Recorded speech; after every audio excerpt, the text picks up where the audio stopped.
Yeah, so let me try to reopen. Yeah, it's kind of strange. I was responding to your email, and then when I tried to open it again, it was gone. So let me just get back into the page here. Give me one quick second. My apologies. No, not a problem at all. Shouldn't have kicked you out. Yeah, it's strange. Let's see. Okay.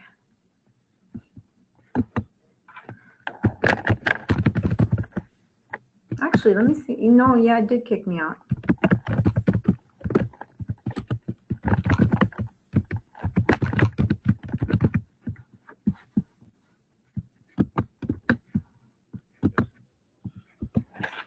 Okay, I'm in now.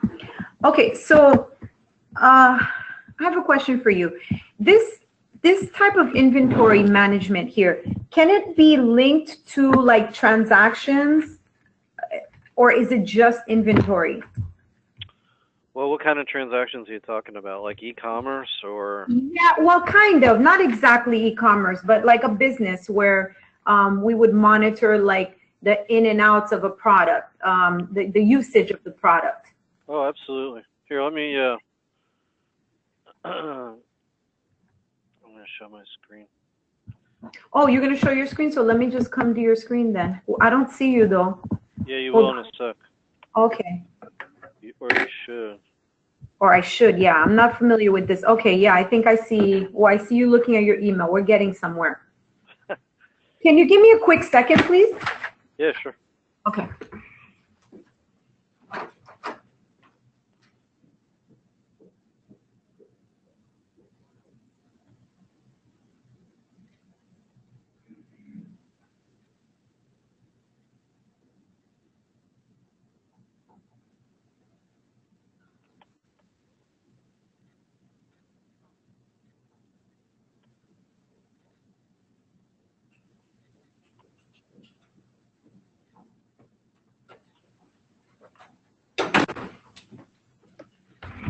Okay, I'm back.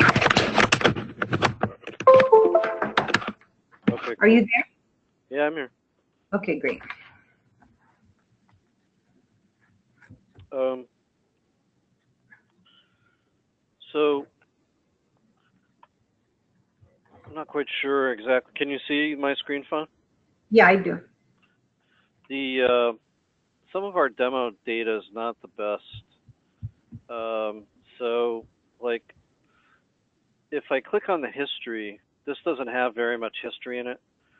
Um, Well, but let's start from the beginning. Before we go to my complicated question, let's start with just adding inventory sure. and if someone like let's say okay, let me tell you. Let's say it's a prepaid uh, gift card, for example, system, and I have 50 cards, and I give 20 to one store and 20 to another store. Let's start with something basic like that. Sure. Um, Interesting. We actually do a system for Sagicor, which is in Jamaica. That's what I'm calling for. I'm part of their testing. I'm part of the team that will manage the product. So that's why I asked because it's that product. I want to just have an idea of how it works. Well, okay. So should I show you the Sagicor? No, I wouldn't because they didn't really tell me to call in. I just want to be proactive and look in. So just give it to me like I was a regular customer calling in that has no connection with you. Sure. So the way they basically did it, and I apologize because I've been disconnected from their account for a while. Actually, one of our other guys has been heading up that account. But you could have multiple warehouses. This demo system has four in it: Acme Manufacturing, Medical Retail, and Tool. Mm-hmm. And I believe what they did was they set up a card warehouse, Mm-hmm. and then in the card warehouse they have item IDs, which are probably prepaid cards. Mm-hmm. And if we edit the attributes of one of these, the what you can do is check off use serial numbers Mm-hmm. and then make them unique to the part. Mm-hmm. So if you had like a 15-digit credit card number on the card Mm-hmm. or some other number, Mm-hmm. you can assign them, and the system will force them to be unique. So you can't Understood. have two cards with the same number. Mm-hmm. And I don't think we did anything with expiration dates, but there is also an expiration dates field that you can turn on. Where's that field?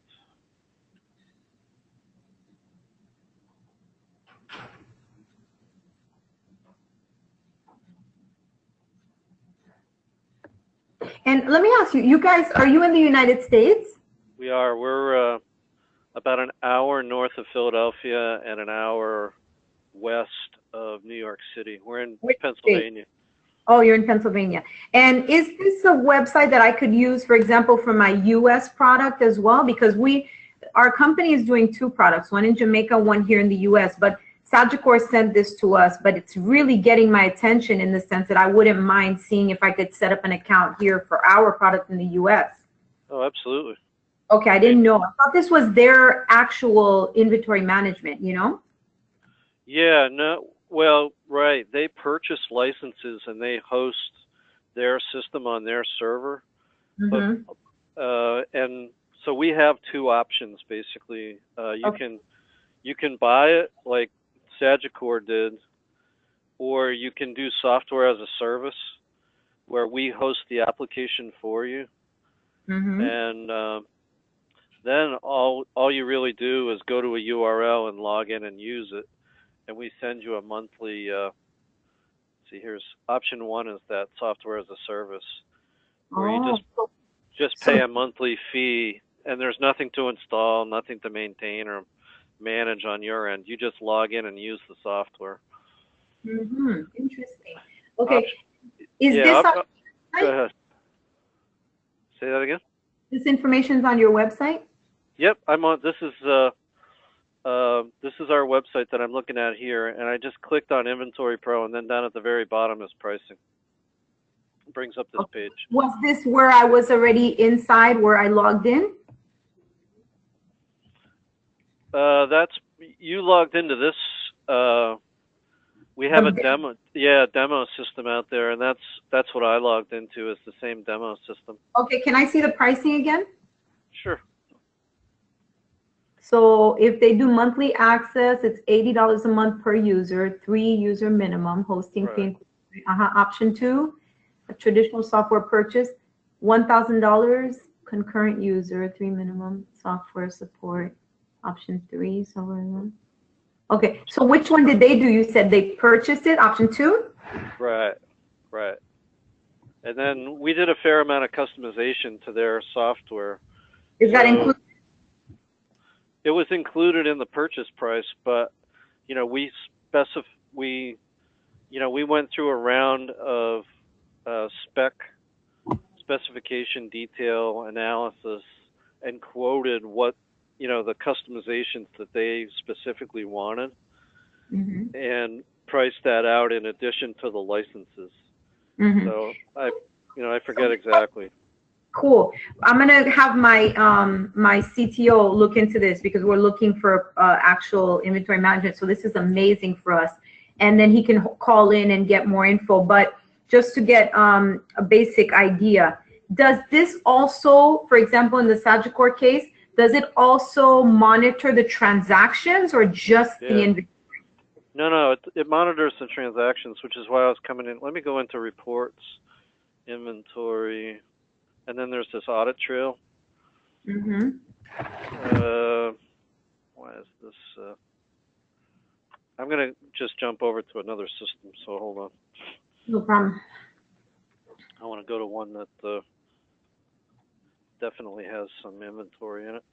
Great. This is a medical supply company in Texas.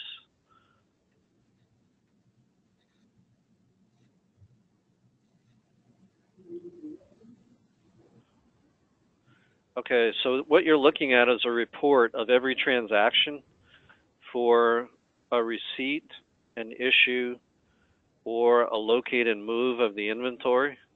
Mm-hmm. Okay, so every in, every out, and everything you move around your warehouse gets logged. Okay? But you have to Until, come in and do it manually, right? I'm sorry? You have to do it manually. No, no, no, no, no. Every time you do a receive, it writes a record out to the audit trail. We keep track of every transaction. So Oh. every time you do a receive, it says what you did when. Okay? Mm-hmm. Every time you issue a shipping order or direct issue out inventory, it's keeping track. And every Mm-hmm. time you move stuff from like one bay to another bay in your warehouse, it's keeping track. And So, is there any way, like, let me do a scenario for you. So I understand this aspect of it and the big picture inventory, meaning coming from Sagicor and going to some reps, for example, for them to put the cards in different locations. But can a location log in and see their inventory without seeing what's on top? Meaning, yep, yep. Oh, can, absolutely. Yeah, absolutely. and they can see and they can log in using their own username and password and have limited information as Right, to exactly. who That's their exactly account. right. Okay. And then my other So, question is, so they can like if you ship them cards, uh-huh, they could log in and receive the cards, uh-huh, and then they could issue the cards out or sell the cards. right, And then there's reorder points and stuff. So when they automatically, like, say you sent them 20 and you wanted it to automatically reorder when they get down to 5 cards, uh-huh, the software will do that. You know, they'll issue 15 of them until they get down to 5. And then okay. the system has a utility that says, oh, you need to send more cards to, whoever that customer was. Mm-hmm.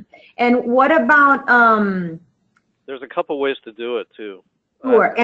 And then what I was going to ask you, the pricing that I saw that said the $80 a month, for example, but that's per user. So if I have like 100 cards, I have to pay $30. I'm sorry, 100 accounts. I would have to pay $80 per each user. Well, we don't charge for customers, so Okay. it would be more like your internal warehouse people, Okay. and your internal users versus customers. So customers, you get unlimited customers. Okay. So That means that I would pay that one fee for myself as the owner, and then I could put 100 stores under me, but not be charged that $80 because they'll just see that bottom inventory that I'm telling you about. right. Would they have their own username and passwords? Yep. Yep. Okay, give me a second. Give me one quick second. Sure. Okay. Okay, then I have another question. So this is monitoring all of the in and outs of data that's inputted by us, meaning the inventory, the first inventory and everything. But what about transactions on the outside? Meaning, let me give you an example. I deliver the card to someone. I deliver the card to a store and the store gives that card to a customer. But I want to know, I get a report from a bank and that report tells me that card did 5 transactions a month. Is there any way to link that information with yours so that it can give me a summary of how many transactions were done per card? Yeah, sure. I mean, that's the little customization kind of stuff that we can, if we don't have it built in, we can modify it so it will do it. And is there a price to build those things in? Yeah, our hourly rate's $140 an hour. So you would tell us, well, first of all, we might be able to do it in the software. We'd have to get into a little bit more detail. But if we couldn't do it in the software, you would say, we're going to get a feed from the bank. It's like an Excel spreadsheet or, I don't know, an EDI transaction or an email giving us a usage.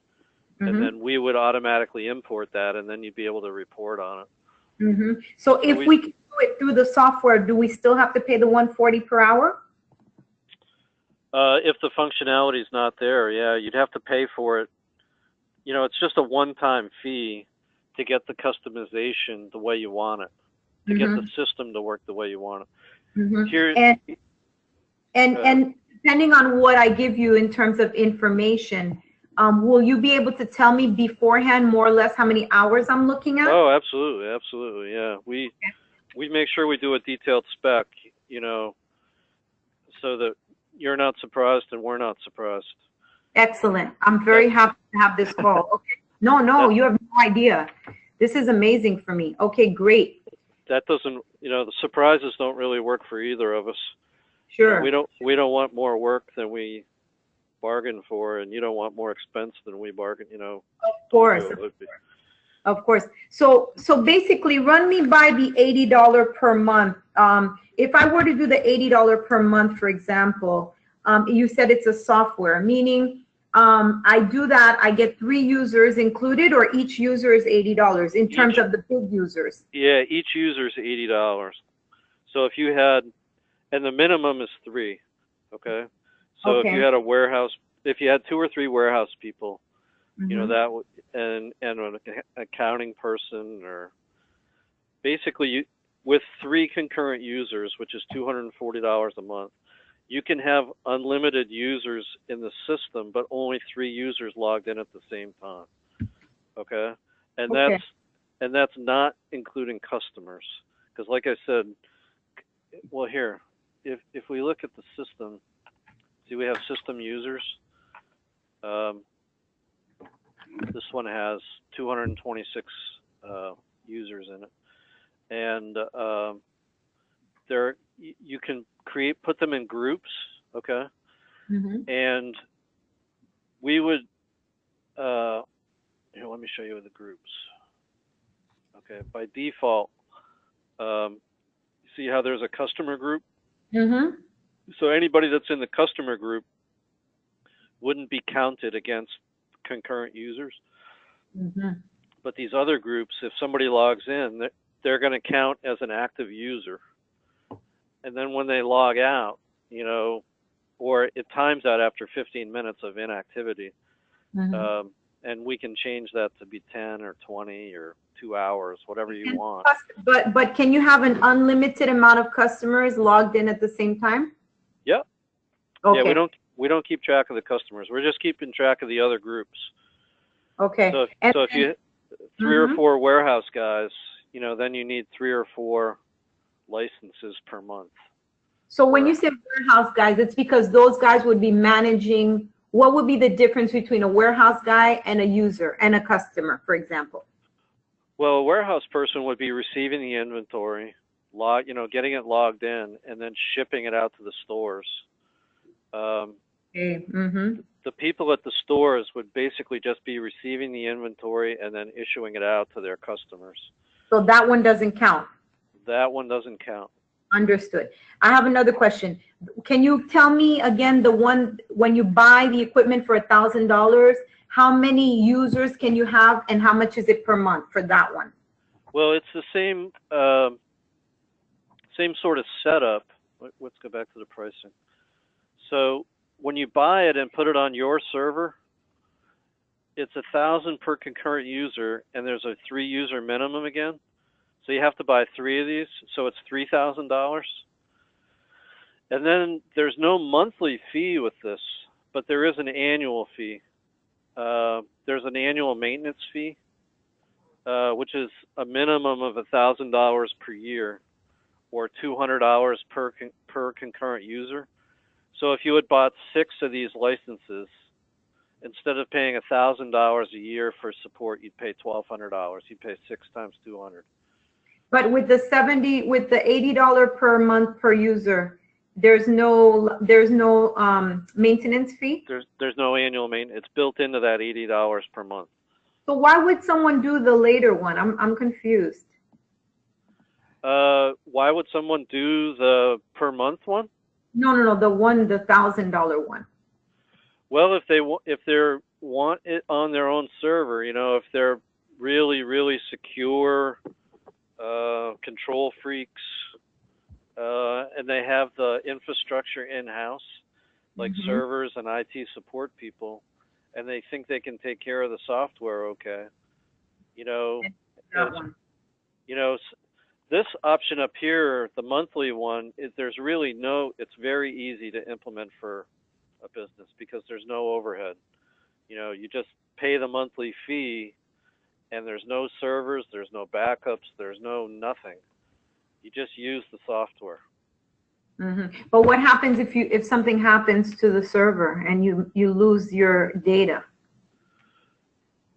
Well, with option 1, that better not happen because we're doing backups and we have data centers and failover servers and stuff like that. So that would should never happen. And we would be counting on you, Digicel, to be doing that with this local hosting option. If you buy it, we expect you to have good backups. No, I'm talking about option 1. Right. No, we have, we do database snapshots every 30 minutes, and they're stored off-site. So, if a server goes down, worst we could have is a 30-minute gap. But odds are, we haven't had a server go down in years. Okay, and then, so this is a website, meaning if I did option 1, anyone could access this from their smartphone, from any device? Right. Okay. But you have to have a username and a password to get in. No, of course, absolutely, understood. And then what about option 3? Option 3 says $1,000 and then $20 per month per user. Yeah, this is like a hybrid of 1 and 2. Okay. So you would buy the licenses at $1,000 a piece, like option 2, with a 3-user minimum, and the support is the same as option 2. So it's just like Digicel was to buy it in option 2, but instead of putting it on Digicel servers, we host it for you. I got you. Understood. Okay? So what the difference is, in option 1, if you say I'm done, I don't want to run the software anymore, you just tell us you're done, and we shut it off the next month. But here, you would own the licenses, and you could move the product in-house if you wanted at any time. So if I chose option 1 and at some point I didn't want to keep the information, is there any way for me to download at least my inventory? Yeah, sure. We can give you like Excel spreadsheet. Well, first of all, you could do it yourself because everything in here, all of these screens, if you do an export, it creates an Excel spreadsheet of the data. So great. A lot of it you can do yourself. We'll give you the data, but because it's your data. Okay.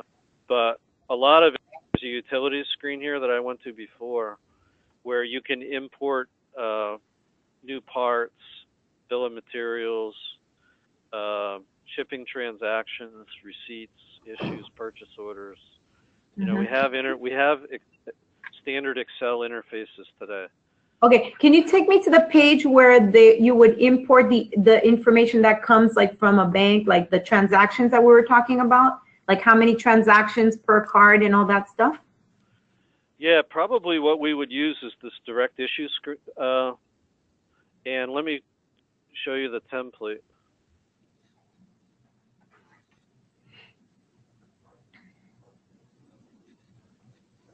Come on.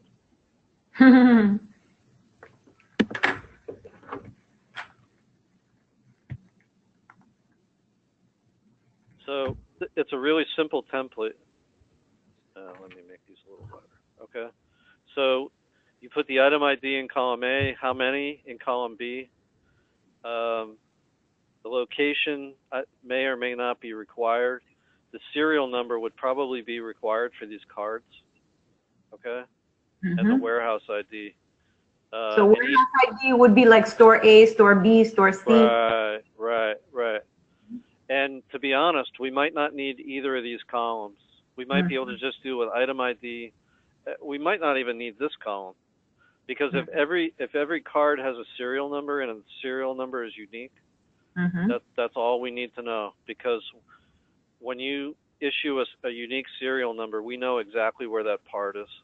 And how could I, for example, because the way I'm planning on doing it, I'm going to have someone call you directly, Benjamin, since we already started the conversation. But the way it'll be done, the cards will be delivered to the stores. The stores will need to have 3 pieces of information. Number 1, the inventory at hand, so how much they received and how many they gave out, like you already mentioned. The transactions will be in 2 phases. One is a commission that they make when the card is active, meaning the card comes inactive, but once the card gets activated, they make a one-time commission. Okay. So will I be able to track that? Like, is there a place when they log in, can they go in and look for the serial number and put active, and then we can run a report? Yeah, sure. Okay. Sure. And then the other part is when the card is used. So they make like a little tiny residual every time a card is used. So that one card that's active did 20 transactions for the month. And that's the information that would come in from an external source. So like a report, like I was telling you. Sure. Yeah. Okay. I mean, that's just a little customization that we would have to do. I'm liking it, darling. I'm liking it. Okay, good. So what I'm going to do first is I have to run this by my team, because this was just sent to me by Sagicor, because we're doing the Jamaica side, and they're going to use this because we're having an inventory management problem. And they suggested this, and they're the ones that already signed up with you and everything. So I'm assuming this is something they had very far in the past, and they're just going to reopen it. Yeah, they've actually been running our Inventory Pro product since the 90s. Oh, wow. Yeah, and the Inventory Pro used to be just a Windows app. Mm-hmm. You know, you had to install it, and then it was a Microsoft Access application, really. Okay. And but just so you know, we have a smartphone and tablet interface. Okay. That looks I did like, see that when I was logging in, it asked me if I wanted to do smartphone or tablet or phone Right. or laptop. Right. So this is what it looks like, and it scales to the to your browser. So it scales to the device. Mm-hmm.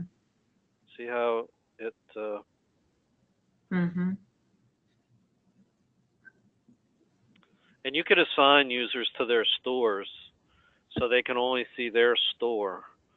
Yeah, that's what I want to do. Like when they get a store, Right. when I give the inventory to a store, I want that person to only see their inventory.